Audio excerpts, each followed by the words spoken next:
Bonsoir, je suis Alejandra Tomás Erazo et je vais parler sur l'État islamique. Bien, l'État islamique c'est une organisation terroriste, bon, considérée terroriste, et après on va parler de ça. Est définie comme un État dirigé par un chef qui est politique et religieux, avec la loi, avec la loi islamique. Cet État contrôle quelques États d'Irak et aussi de Syrie. Le but de cette organisation, un de beaucoup de buts qu'il y a, parce que j'ai écouté beaucoup de versions, c'est déchirer toutes les frontières. Et bien, est considéré terroriste, comme je déjà dit, et plutôt politique. Il dit que c'est une organisation religieuse aussi, mais les mêmes musulmans disent que toutes ces actions sont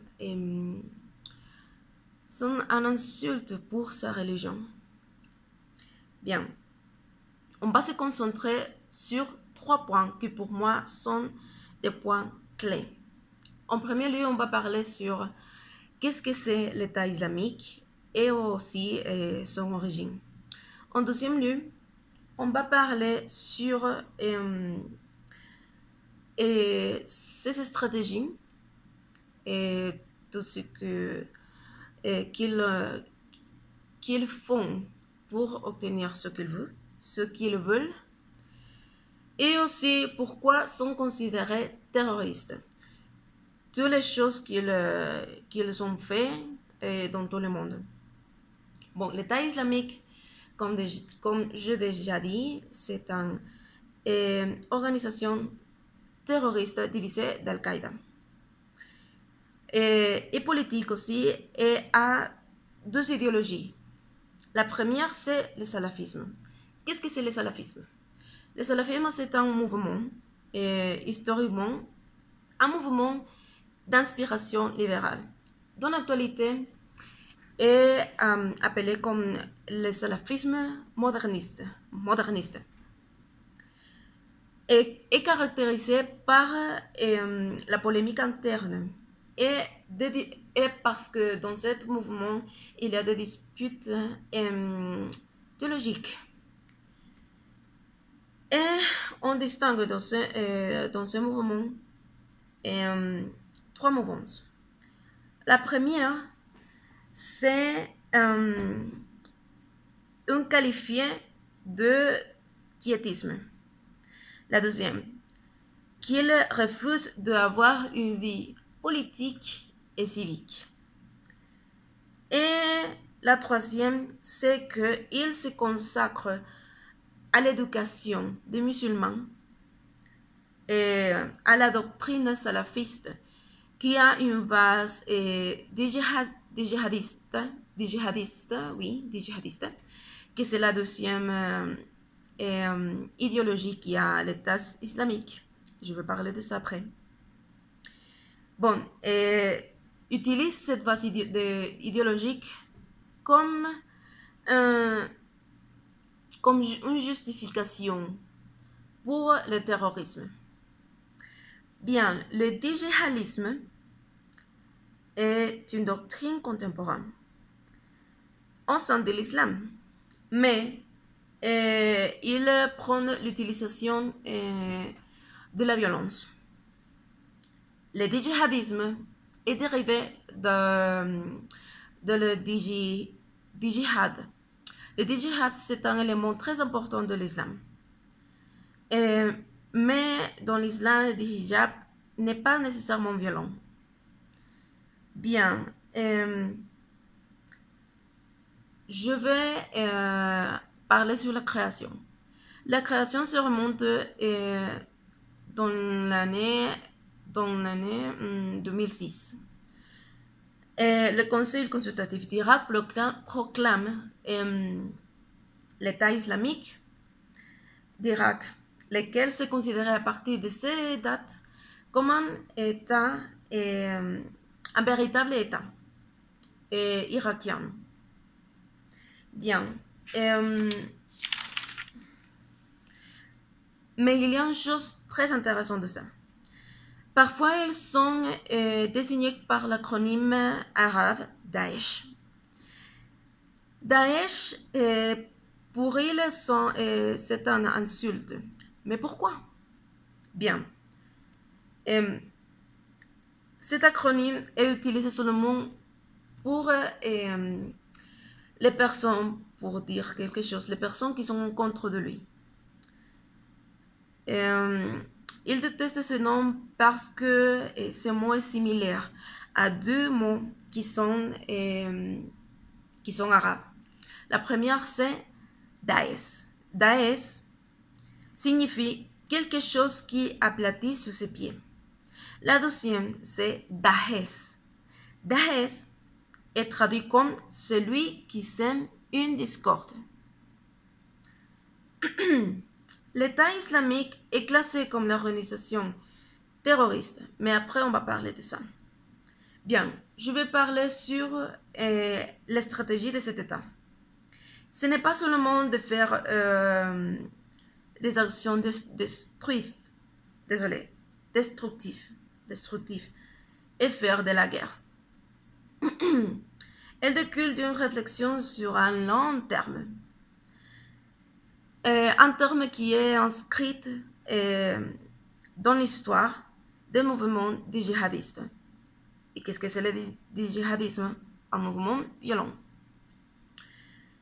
Ils chercheront à se construire une autorité, mais non pas comme un groupe, mais bien comme un État. Ils veulent être un véritable État. C'est pour ça qu'ils sont appelés comme un proto-État. Il y a un procès pour être un État. Bien. Et l'État islamique suit une stratégie élaborée par des idéologies que j'ai déjà expliquées. Et depuis le début des années 2000. Bien, le plan du chef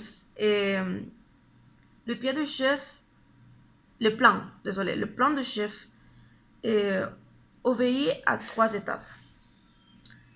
Et les 3 étapes sont, bien, la première, c'est accélérer. Un moment, s'il vous plaît. Désolé, mais il y avait un peu de bruit. Mais bon. La première étape, c'est accélérer l'ennemi continuellement, notamment par les biais d'attentats, et affaiblir moralement et matériellement. C'est-à-dire qu'ils font des chaos dans les lieux qu'ils contrôlent. Bien, le deuxième s'appelle l'administration de la sauvagerie, désolé. Et la plus importante, elle doit avoir lieu après la chute d'un ou plusieurs États. Et la période de chaos qui suit. Bien, la dernière étape, c'est la proclamation d'un califat. Et qu'est-ce que c'est un califat? Un califat, c'est un successeur de l'exercice politique du pouvoir. Bien, le dernier point que je vais traiter, c'est pourquoi l'État islamique est considéré un État terroriste. En premier lieu, est nombreux pour sa manière par de nombreux États et aussi accusé par de nombreux États, par exemple les Nations Unies, la Ligue arabe, et les États-Unis, l'Union européenne. Pourquoi? Parce que l'État islamique est responsable des crimes de guerre, des crimes contre l'humanité, de nettoyage ethnique et génocide. Il pratique également la destruction de vestiges archéologiques millénaires dans les territoires qu'il contrôle. Bien, des massacres lors des conflits irakiens et syriens. Et ce mouvement particulièrement violent, si vous pouvez regarder tous les chaos qu'il a provoqué. Désolé. Bien, par exemple, pendant la guerre d'Irak et la guerre syrienne, l'État islamique a exécuté systématiquement des militaires, des miliciens, des armées irakiennes et syriennes faits prisonniers, ainsi que les rebelles syriens, y compris les combattants d'autres groupes de djihadistes. Mais quelles sont les méthodes d'exécution de cet État? Le plus couramment employés sont décapitation, crucifixion et fusillade. L'État est accusé pour la ONU, comme j'ai déjà dit, et tous ces États que j'ai déjà mentionnés. Selon un rapport de la Commission des droits de l'enfant, des enfants irakiens issus des minorités ont été vendus par l'État comme esclaves sexuels. D'autres ont été décapités, crucifiés ou enterrés vivants. Des enfants ont également utilisé comme kamikazes, plutôt avec les enfants qui ont des déficiences mentales. Les attentats dans le monde ont été dans quelques parties du monde. Je peux voir qu'ils n'ont pas fait des attentats dans Mexico, Amérique centrale et Amérique du Sud.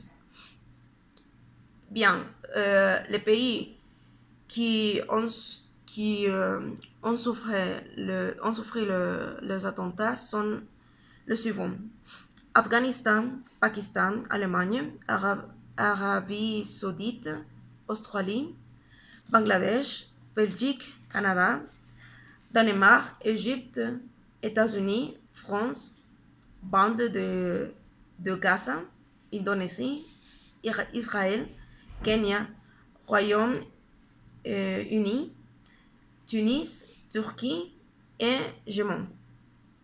Pour conclure, on a pu connaître le pourquoi de ces actions pour les idéologies qu'ils